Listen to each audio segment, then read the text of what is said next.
رسوله بالهدى ودين الحق ليظهره على الدين كله وكفى بالله شهيدا.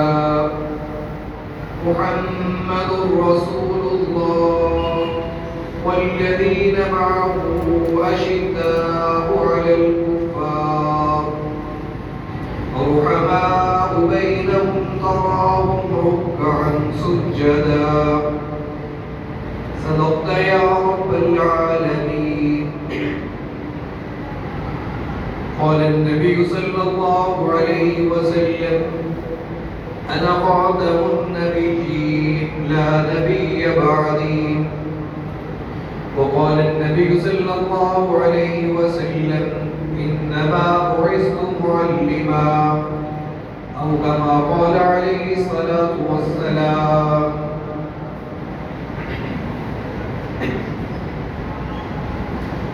انتہائی قابل احترام گرامی قدر سامعین،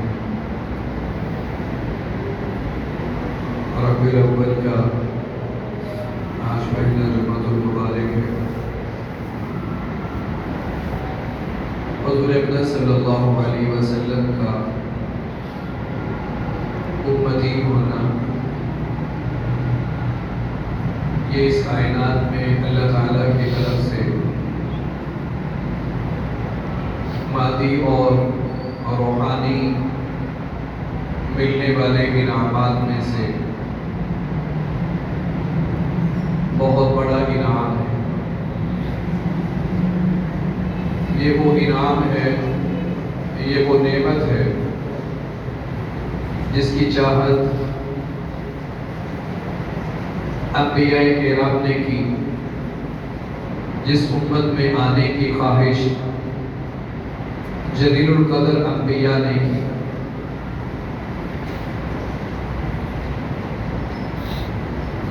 اللہ تعالیٰ نے اپنی کتاب کے اندر جن چیزوں کو بطور احسان کے ذکر فرمایا ہے،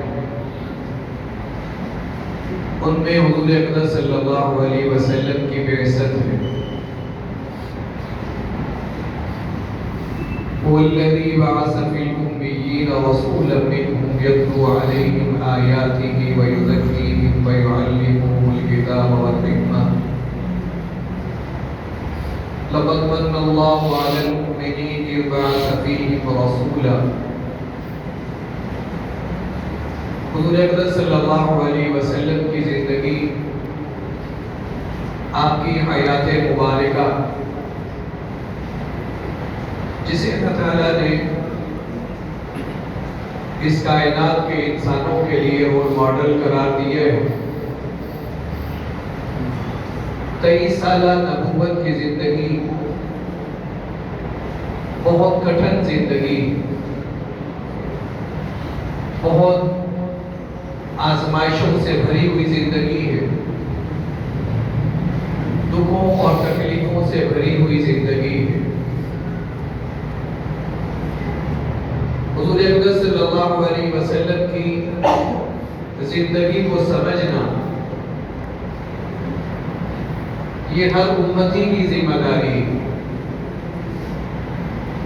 اور حضور اقدس صلی اللہ علیہ وسلم سے محبت کا ایک لازمی تقاضا ہے.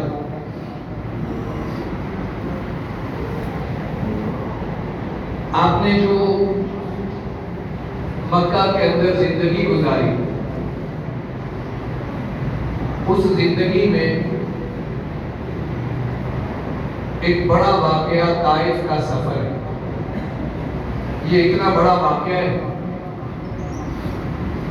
کہ عائشہ صدیقہ رضی اللہ تعالی عنہ نے حضور اقدس صلی اللہ علیہ وسلم سے فرمایا: یا رسول اللہ، آپ کی زندگی میں بہت سے زیادہ سخت دن کوئی نہیں آیا ہوگا. آپ کی زندگی میں بہت سے زیادہ مشکل دن نہیں آیا ہوگا. تو حضور اقدس صلی اللہ علیہ وسلم نے فرمایا کہ اے عائشہ، طائف کے دن اس سے بھی زیادہ سخت ہے۔ حضور اکرم صلی اللہ علیہ وسلم کو طائف کا سفر کیوں کرنا پڑا؟ اس کو سمجھنے کے لیے مکہ کی زندگی کو سمجھنا ضروری ہے۔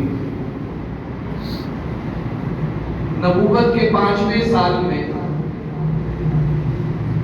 جب کفار کے مظالم ایمان لانے والوں پر حد سے زیادہ بڑھنے شروع ہو گئے، مکہ کی گلیاں، مکہ کے چوک، مکہ کے چوراہے، مکہ میں آباد قبیلے مسلمانوں کے لیے ایک بہت بڑی آزمائش تھی، اور اوپر سے اللہ کا حکم یہ تھا کہ صبر کر رہے ہیں، تھپڑ کا جواب تھپڑ سے نہیں دینا، برداشت سے دینا ہے، گالی کا جواب گالی سے نہیں دینا، دعوت سے دینا ہے،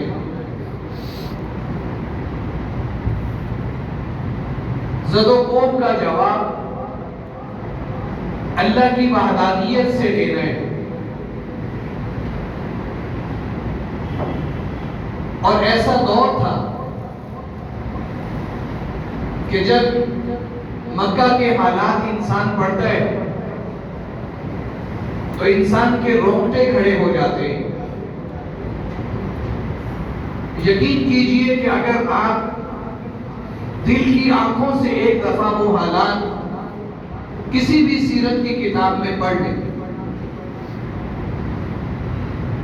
تو آپ اس چیز پر اللہ کے آگے سجدہ ریز ہو جانے پر مجبور ہو جائیں گے کہ اے میرے مالک تیرا کیسے شکر ادا کروں کہ تو نے ایمان جیسی نعمت کتنی سہولت سے ہمیں عطا کر دی، اور یہ ایمان کی سہولت سے مل جانا یہ قربانیاں ہیں ان لوگوں کی۔ حضرت عمار رضی اللہ تعالیٰ عنہ کا خاندان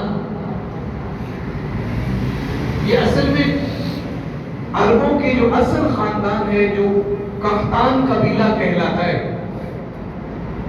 یہ قحطانی نسل تھے، اور ان کا ایک بھائی گم ہو گیا تھا۔ اس بھائی کی تلاش میں 3 بھائی مکہ آئے تھے، عمار اور ان کے بھائی مالک اور ان کے بھائی حارث۔ یہ 3 فرد اپنے ایک گم شدہ بھائی کو تلاش کرنے کے لیے مکہ آئے تھے۔ ان میں سے 2 بھائی تلاش کر کے یمن واپس چلے گئے، عمار مکہ میں ٹھہر گئے، اور قبیلہ بنو مخزوم کے ایک سردار ابو حذیفہ کے ساتھ اس کے حلیف بن گئے۔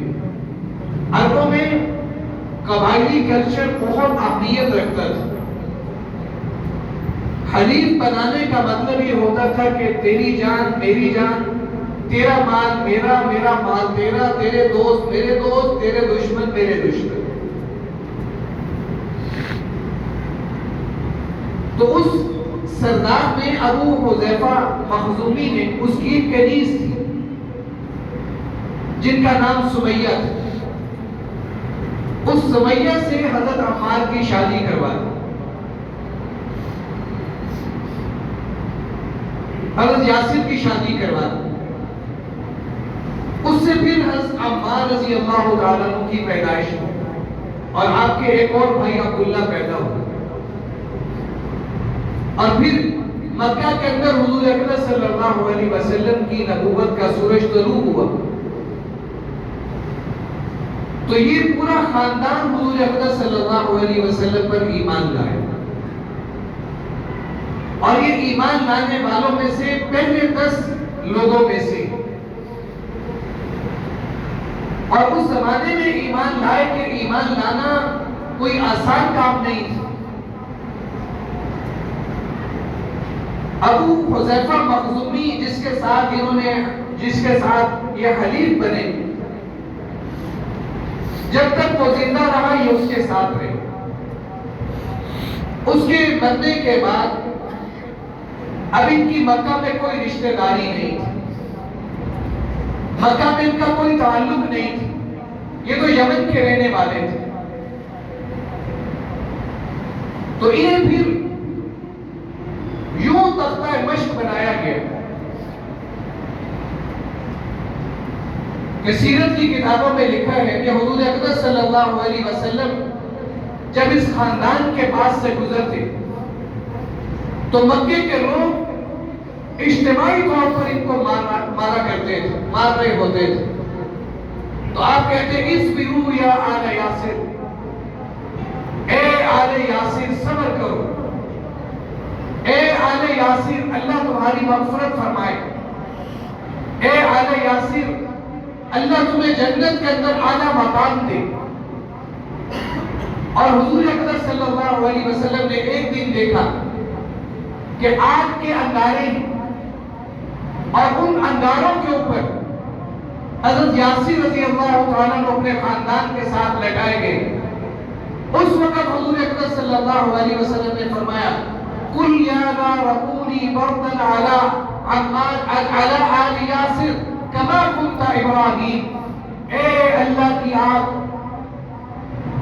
جیسے تو ابراہیم کے لیے ٹھنڈی ہو گئی، میرے یاسر کے خاندان کے لیے بھی ٹھنڈی اور راحت کا سبب بن جائے. بدلہ نہیں لینا، اف بھی نہیں کرنی، آہ بھی نہیں کرنی، صبر کرنا ہے. اور مکہ کے اندر یہ عام چیز تھی. امام المحسنین، امام الصلاح والفلاح سیدنا بلال رضی اللہ تعالیٰ امیہ ابن خلف کے غلام تھے. امیہ کو اطلاع ملتی ہے کہ تیرا غلام محمد کے دین کو اختیار کر چکا ہے. ایک سردار کے لیے اس قبائلی نظام کے اندر یہ بڑی بے عزتی کی بات سمجھی جاتی تھی کہ اس کا غلام اتنا سر چڑھ جائے کہ وہ اپنے فیصلے خود کرنے لگے اور اپنے سردار کے خلاف دین کو اختیار کر لے. امیہ ابن خلف کو پتہ چلتا ہے بلال مسلمان ہو گئے ہیں، تو امیہ ابن خلف نے کہا کہ تمہارے پاس زندہ رہنے کے دو آپشن ہیں، یا تو میرے دین پہ واپس آ جاؤ یا میں تمہیں ایسا ستاؤں گا کہ دنیا یاد رکھے گی کہ کسی کو دین بدلنے پر کیسے سزا دی جاتی ہے. اور اس نے پھر ایسا ہی کر کے دکھایا.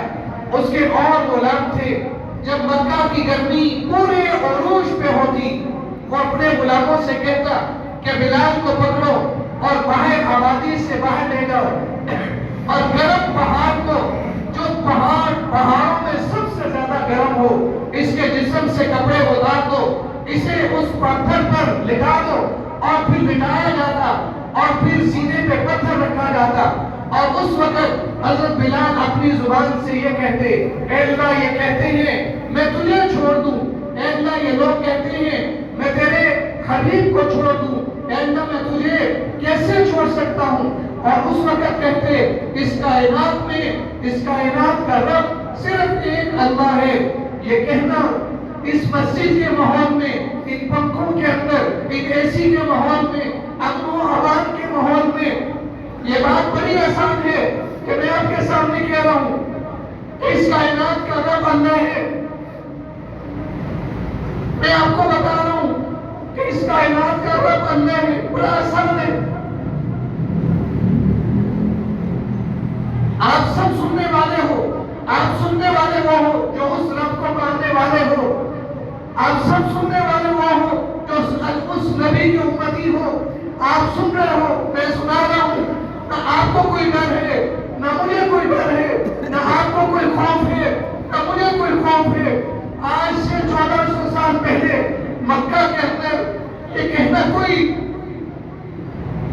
آسان بات نہیں تھی. پھر جب پہاڑ کچھ تھوڑی سی اس کی تپش کم ہوتی. آپ سیرت کی کتابیں اٹھا کے دیکھیے، وہ امیہ ابن خلف گائے کے چمڑے کے اندر آپ کو بند کر دیتا اور گائے کے چمڑے کے اندر بند کر کے آپ کو پھر ریت کے اوپر پھینک دیا جاتا. ایک ہی مطالبہ ہوتا تھا کہ زندہ رہنے کی ایک ہی وجہ ہے، یا تو تم اپنے آباء و اجداد کے میرے خاندان کے دین پہ واپس آ جاؤ، یا یوں ہی مرتے رہو گے، یوں ہی تڑپتے رہو گے، اور کوئی تمہیں کھانے کے لیے نہیں دے گا، کوئی تمہیں پینے کے لیے نہیں دے گا، کوئی یہ نہیں کہے گا، کوئی یہ پوچھنے والا نہیں ہے کہ اس کو کیوں مارا جا رہے. اور پھر اس میں بھی بس نہیں ہوتی تھی، جب شام کا وقت ہوتا، شام ڈھلنے لگتی تو کچھ لوگوں کو ایک رسی بلال کے گلے میں ڈال کر وہ آگے سے کھینچتے، ایک رسی پاؤں کے اندر ڈالتے، وہ پیچھے کی طرف کھینچتے، کبھی گھٹنوں کے بل گرتے، کبھی چہرے کے بل گرتے. یوں ایک منظر دنیا دیکھتی، دیکھنے والے ہنستے، دیکھنے والے کہہ لگاتے کہ دیکھو کیسا تماشا لگا ہے. تماشے آپ نے بھی زندگی میں دیکھے ہوں گے، کسی نے بندر کا تماشا دیکھا ہوگا، کسی نے ریچھ کا تماشا دیکھا ہوگا، اور اس کے ایک دائرہ بنا ہوا ایک ڈگڈگی بجانے والا بندر کو نچا رہا ہے، بندر کا تماشا دکھا رہا ہے. لیکن اس کو تو تماشا دکھانے پر کسی سے کوئی روٹی مل جاتی ہے، کہیں سے آٹا مل جاتا ہے، کہیں سے پیسے مل جاتے ہیں. لیکن یہ تماشا ایک عجیب تماشا ہے کہ لوگ کھڑے ہوئے ہنس رہے ہیں، لوگ کھڑے ہوئے تماشا دیکھ رہے ہیں. یہ تماشا کس بنیاد پہ ہے؟ ایک اللہ کی وحدانیت کے اقرار پر ہے، ایک اللہ کی وحدانیت کے اقرار پر ہے، جو مجھے اور آپ کو اللہ نے گھر بیٹھے اس وحدانیت کو عطا کر دیا، اس توحید کو عطا کر دیا، اس لا الہ الا اللہ کو عطا کر دیا کہ ہمیں گھر بیٹھے یہ دین مل گیا کہ عزتوں کے مالک ذات اللہ کی ہے، ذلتوں کی مالک ذات اللہ کی ہے، روزی کا نظام اللہ کے قبضہ قدرت میں ہے، بیٹے بیٹیاں دینا اللہ کے قبضہ قدرت میں ہے، باج رکھنا اللہ کے قبضہ قدرت میں ہے، بیٹوں کی فراوانی دے کر بیٹیوں سے محروم کر دینا اللہ کے قبضہ قدرت میں ہے، بیٹیاں دے کر بیٹے سے محروم کر دینا اللہ کے قبضہ قدرت میں ہے. ساری کائنات کے اطباء سے علاج کروا لو، ساری کائنات کے ڈاکٹروں سے علاج کروا لو، اللہ کا فیصلہ ہے. اولاد نہیں ہونی تو اولاد نہیں ہونی، ڈاکٹروں نے کہہ دیا باج ہے، اللہ کے ہاں فیصلہ ہے اولاد دینی ہے. اللہ کسی کو 15 سال بعد دیتے ہیں، کسی کو 20 سال بعد دیتے ہیں، کسی کو انتہائی پرفیکٹ ہونے کے باوجود اللہ اولاد نہیں دیتا. رزق اللہ کے قبضہ قدرت میں ہے. کسی کو امام شبیبہ کے لیے ترسا دے، ایک لقمہ ایک دن کی خوراک ہے، اور کسی کو اتنا دے کہ اسے سنبھالا نہ جائے، اسے گنا نہ جائے، اس سے شمار نہ کیا جائے. یہ توحید، یہ وحدانیت اللہ نے مجھے دی، آپ کو دی. نہ مار کھائی، نہ تھپڑ کھایا، نہ کسی سے بے عزت ہوئے، نہ ذلیل ہوئے. گھر بیٹھے جو دولت ملتی ہے وہ اپنی افادیت کھو لیتی ہے، جس پہ محنت نہیں ہوتی، جس پہ کوئی مشقت نہیں ہوتی، جس کے لیے پسینہ نہیں بہتا، جس کے لیے خون نہیں گرتا. وہ چیز انمول بھی ہو کے بے قیمت ہوتی ہے، اور جس کے لیے خون بہتا ہے، جس کے لیے پسینہ گرتا ہے، جس کے لیے جان لگتی ہے، جس کے لیے جوانی ڈھلتی ہے، وہ بے قیمت ہو کے بھی انمول ہو جاتی ہے. اور پھر یہی بلال ہے، شام کو ایک رسیوں کے اندر، جیسے آپ نے جانوروں کی کھال اتارتے ہوئے دیکھا ہوگا کہ اس کے دونوں ہاتھ اور دونوں پاؤں اور کسائی یوں باندھ کر ایک کسی اونچی جگہ پہ ٹانگتا ہے، اور پھر اس کی کھلڑی اتارتا ہے. یوں باندھ کر جانوروں کے بارے کے اندر بلال کو پھینک دیا جاتا ہے. کئی دن گزر گئے، نہ کھانے کو کچھ ملتا ہے، نہ پینے کو کچھ ملتا ہے. سیدنا ابوبکر صدیق رضی اللہ تعالیٰ عنہ کا گزر ہوتا ہے، اور کہا کہ او ظالم، تو یہ کیوں مارتے ہے؟ کہ اس لیے مارتے ہیں کہ یہ بندہ کہتا ہے کہ اس کائنات کا رب صرف اللہ ہے، یہ لات منات عزا کی تردید کرتے ہیں، یہ کسی بت کو نہیں مانتا، اللہ کے علاوہ کسی خدا کو نہیں مانتا.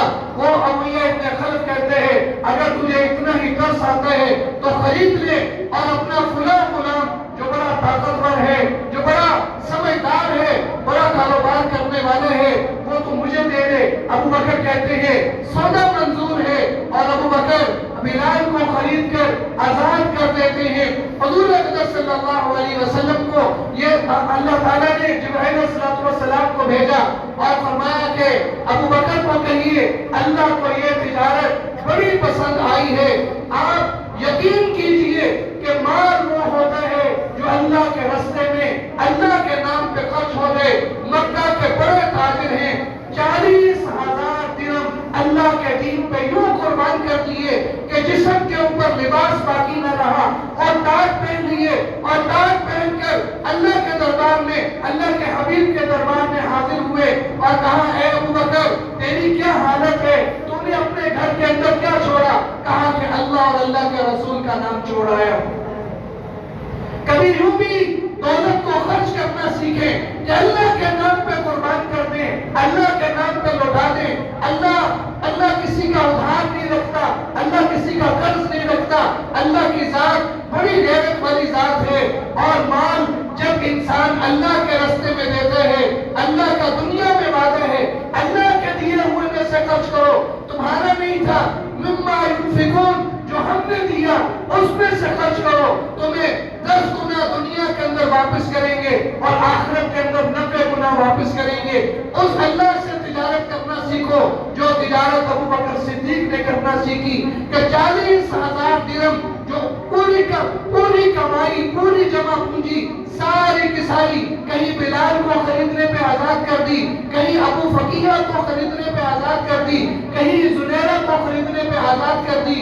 یوں ایک مصائب کا عالم کا دور ہے، اور حضور اقدس صلی اللہ علیہ وسلم نے فرمایا کہ لوگوں اب تم حبشہ کی طرف ہجرت کر جاؤ، مکہ کی سرزمین اب اللہ نے تمہیں اجازت دی ہے، تم یہاں سے ہجرت کرو اور حبشہ کی طرف چلے جاؤ۔ اور حضور اقدس صلی اللہ علیہ وسلم حبشہ کی طرف صحابہ کو ہجرت کی اجازت دیتے ہیں۔ مکہ میں مسلمانوں کی آبادی اور زیادہ کم ہوتی ہے، حضور اقدس صلی اللہ علیہ وسلم کے لیے حالات اور زیادہ تنگ ہوتے ہیں۔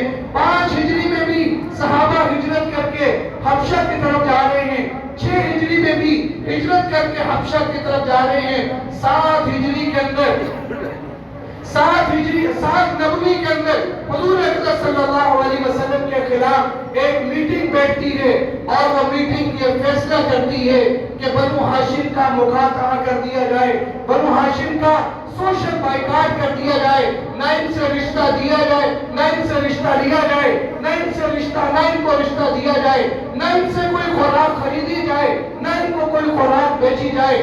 اور مکہ کے بڑے بڑے سردار بنو ہاشم کا مقاطعہ کرتے ہیں، اور قبائلی نظام ایسا ہے کہ پورے کا پورا بنو ہاشم شیب ابی طالب کے اندر محصور کر دیا جاتا ہے۔ یہ 3 سال حضور اقدس صلی اللہ علیہ وسلم پر اور مسلمانوں پر یوں گزرتے ہیں کہ صحابہ کہتے ہیں ہم ایک ہڈی کو 7 دن چوسا کرتے تھے، ہم ایک ہڈی کو 7 دن تک چوسا کرتے تھے، ہم پتوں کو ابال کے اس کے ساتھ جو میسر ہوتا اس پتوں کے ابلے ہوئے شوربے کے اندر جو میسر ہوتا وہ کھایا کرتے تھے۔ ہم کھجور کی گٹھلی نہیں پھینکتے تھے جب تک کہ اس گٹھلی کے اوپر پوری مٹھاس ختم نہیں ہو جاتی۔ یہ کس کے لیے ہوا یہ سب کچھ؟ کیا کوئی جائیداد کا مسئلہ تھا؟ کیا سرداری کا مسئلہ تھا؟ کیا حضور اقدس صلی اللہ علیہ وسلم کو وہ لوگ مکے کا سب سے بڑا امانت دار نہیں سمجھتے تھے؟ مکے کا سب سے بڑا شریف انسان نہیں سمجھتے تھے؟ آپ کی امانت اور دیانت آپ کی نبوت، آپ کے اعلان نبوت سے پہلے ہی مسلمہ تھی۔ پورے مکے کے اندر کسی کی دیانت پر اگر اتفاق تھا تو وہ حضور اقدس صلی اللہ علیہ وسلم کی ذات اقدس تھی۔ پورے مکے کے اندر کسی کی شرافت میں اگر ایک ساری زبانیں متفقہ تھیں تو وہ مکے کے اندر ایک ہی شخصیت تھی، اور وہ حضور اقدس صلی اللہ علیہ وسلم کی تھی۔ یہ سب کچھ یہ کیوں بلال کو ترپایا جا رہا ہے؟ کیوں مکے سے حبشہ ہجرت ہو رہی ہے؟ کیوں شیب ابی طالب کی سنگلاخ وادیوں کے اندر بچوں کے رونے کی آوازوں پر مکہ کے شریر لوگ ہنسا کرتے تھے؟ ماؤں کی چھاتیوں میں دودھ باقی نہیں رہا کہ اپنے بچوں کو پھیلا سکے، جو ایک گٹھلی کو کئی دن تک چوستے رہے، جو ایک ہڈی کو کئی دن تک استعمال کرتے رہے۔ ایک عباس رضی اللہ تعالیٰ عنہ فرماتے ہیں کہ مجھے ایک ٹکڑا ملا اور میں نے اس ٹکڑے کو اٹھایا اور اس کو پانی کے اندر گرم کیا، وہ ایک جانور کا چمڑا تھا، اسے ہی میں نے کئی دن تک گزارا کیا۔ یہ سب کچھ کیوں تھا؟ یہ سب کچھ کیوں ہو رہا تھا؟ اللہ کے دین کے لیے، اللہ کے دین کے لیے، ایمان کے تحفظ کے لیے۔ جو ایمان آج آپ کو گھر بیٹھے ملا ہے اور جو نعمت جتنی سہولت سے ملتی ہے اتنا ہی اس کا حساب مشکل ہوتا ہے۔ آپ کیا سمجھتے ہیں کہ کل قیامت کے دن اللہ ہم سے نہیں پوچھے گا کہ تمہیں اتنی سہولتوں والا ایمان ملا، تمہیں مسجد جاتے ہوئے کوئی تنگی پیش نہیں آئی، تمہیں بیت اللہ جاتے ہوئے کوئی تکلیف نہیں ہوئی؟ وہ زمانہ تھا کہ لوگ مکہ کے مسلمان اللہ کے گھر کے اندر راتوں کو چھپ کے جایا کرتے تھے۔ جب مکے کے لوگ بیت اللہ کو خالی کرتے تھے، لوگ اس وقت چھپ کے جا کے مکہ کا طواف کرتے تھے، اپنے ایمان کو بتا نہیں سکتے تھے، اعلان نہیں کر سکتے تھے۔ اے مسلمانوں، کل قیامت کے دن اللہ پوچھے گا، اللہ ضرور پوچھے گا۔ اور اللہ نے جب قیامت کے دن نعمتوں کا حساب کرنے ہیں، حضور اکرم صلی اللہ علیہ وسلم 5 دن کی بھوک ہے، 5 دن کی بھوک ہے، اور ایک کنویں کے کنارے کے اوپر بیٹھے ہوئے، ٹانگیں لٹکائے ہوئے، اور سامنے ابو بکر اور عمر ہیں، ساتھ ابو بکر اور عمر ہیں، اور ایک انگوروں کا خوشہ 5 دن کی بھوک کے بعد ملا، اور ایک انگور کا خوشہ کھایا اور اس پر پانی پیا۔ پانی پینے کے بعد آنکھوں میں آنسو آ گئے۔ کہا یا رسول اللہ، انگوروں میں کوئی مسئلہ ہے، پانی میں کوئی مسئلہ ہے؟ کہا نہ انگوروں میں مسئلہ ہے نہ پانی میں مسئلہ ہے۔ مجھے یاد آ گیا کہ قیامت کے دن اللہ جب ان نعمتوں کا حساب مانگے گا کہ تمہیں انگور دیے کھانے کے لیے، تمہیں پینے کے لیے پانی دیا، مجھے اپنی ان نعمتوں کا حساب دو، وہ حساب کا دن یاد آ گیا۔ وہ حساب کا دن یاد آ گیا۔ ایک انگور کا خوشہ کھایا، 5 دن کے بعد ایک پیالہ پانی کا پیا، اور حضور کی آنکھوں میں آنسو ہیں کہ کل قیامت کے دن ان نعمتوں کا اللہ کو حساب دینا ہے۔ ثم لتسألن يومئذ عن النعيم، تم سے قیامت کے دن لازماً نعمتوں کا سوال ہوگا۔ تو اگر دولت کا اللہ نے حساب لینا ہے، اگر اللہ نے مکان کا حساب لینا ہے، اگر اللہ نے کارخانے کا حساب لینا ہے، وہ اللہ ایمان کا حساب نہیں لے گا۔ اتنی بڑی نعمت تمہیں دی، جس کے لیے تمہارے نبی کے دندان شہید ہوئے، جس کی خاطر تمہارے نبی کی نہ راتیں آرام کی نہ دن آرام کا، جو تمہارے لیے گر گڑاتا رہا، اس ایمان کا اللہ حساب نہیں لے گا۔ کیسے حساب دیں گے؟ کیسے حساب دیں گے؟ قیامت کے دن اس ایمان کی نعمت کا جو ماں کی گود کے اندر ملا، جس کے لیے کوئی بالی نہیں نکلی، جس کے لیے کوئی ہاتھ نہیں اٹھا، جس کے لیے کمر پر کوئی زخم نہیں آیا، جو ماں کی گود میں ملا، باپ کی شفقتوں کے اندر ملا، باپ کی تحفظ کے طاقتور سائے میں ملا، کیا قدر کی ہم نے اس ایمان کی، کیا قیمت لگائی ہم نے اس ایمان کی، کہ ہم نہیں بیچ دیتے ایمان ایک تھوڑے سے پیسوں کے بدلے میں۔ روڈوں پہ بکتا ہے، دکانوں پہ بکتا ہے، اور فیکٹریوں میں بکتا ہے۔ جہاں فیکٹریوں میں مال بکتا ہے، انہی فیکٹریوں میں چند پیسوں پر ایمان بکتا ہے۔ جہاں دکانوں پہ مال بکتا ہے، انہی دکانوں پہ چند پیسوں کے خاطر جب آپ جھوٹ بولتے ہیں، جب آپ دو نمبری کرتے ہیں، جب آپ کسی گاہک کو دھوکہ دیتے ہیں، آپ اپنے ایمان کا سودا کر رہے ہوتے ہیں۔ جب آپ جھوٹی گواہی دے رہے ہوتے ہیں، جب آپ بہنوں کی جائیداد پہ قبضہ کر رہے ہوتے ہیں، جب آپ کسی کے پلاٹوں پہ ناجائز نظر رکھتے ہیں اور ان پلاٹوں پہ قبضہ کرتے ہیں، جب آپ کسی کے خلاف جھوٹی FIR کٹواتے ہیں، جب آپ کسی بیوہ کا حق مارتے ہیں، جب آپ کسی یتیم کو دکھ دیتے ہیں، آپ اپنے ایمان کا سودا کر رہے ہوتے ہیں۔ ثم لتسألن يومئذ عن النعيم، کیسے حساب دیں گے، کیسے حساب دیں گے؟ اور ایمان جیسی نعمت کا حساب کیسے یہ حساب ہوگا جب اللہ کے حبیب صلی اللہ علیہ وسلم اپنی شیخ ابی طالب کی زندگی کو بیان کریں گے، مکہ کی زندگی کو بیان کریں گے کہ تمہارے لیے یہ سب کچھ کیا، تم نے میرے لیے کیا کیا؟ اپنے گریبانوں میں جھانکنا، یہ سیکھ لیجیے مرنے سے پہلے کہ کل قیامت کے دن اللہ کو حساب دینا ہے۔ اللہ تعالی ہم سب کو سمجھنے، عمل کرنے کی توفیق دے۔